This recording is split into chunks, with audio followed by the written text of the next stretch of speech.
রাতের শেষ ট্রেন পর্ব 2।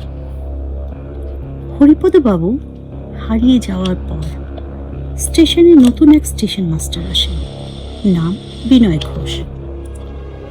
সে হরিপদবাবুর গল্প বিশ্বাস করে না, কিন্তু এক রাতে সে খুঁজে পায় সেই পুরনো রেজাল্টটা, আর তখন থেকে অদ্ভুত ঘটনা ঘটতে শুরু করে।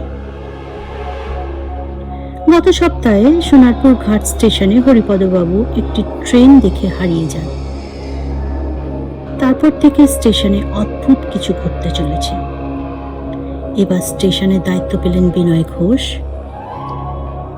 তরুণ যুক্তিবাদী, ভূত প্রেতের গল্প সে একেবারেই বিশ্বাস করতে চান না।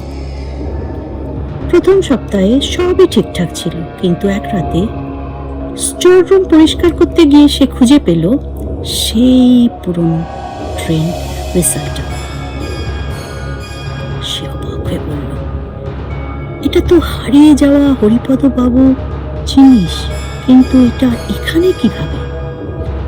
সেই রাতে সে শুনতে পেল একটা ট্রেন ধীরে ধীরে স্টেশনে ঢুকছে, কিন্তু সময় তো রাত 2টো, কোনো ট্রেনের টাইম ছিল না। সে জানলার পাশে দাঁড়ালো। স্টেশনে ঢুকছে একটা ধোঁয়ায় ঢাকা কালা ট্রেন। একটি বগির জানলার ভেতরে এসে দেখতে পেল একটি ছায়ামূর্তি তাকে তাকিয়ে দেখছে।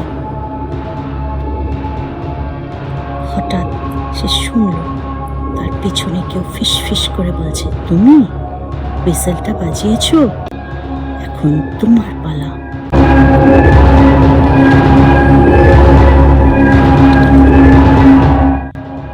বিনয় ঘোষ কি বেঁচে ফিরবে, নাকি সেও হারিয়ে যাবে হরিপদবাবুর মতো? জানতে হলে দেখুন 3য় পর্ব, রাতের শেষ ট্রেন।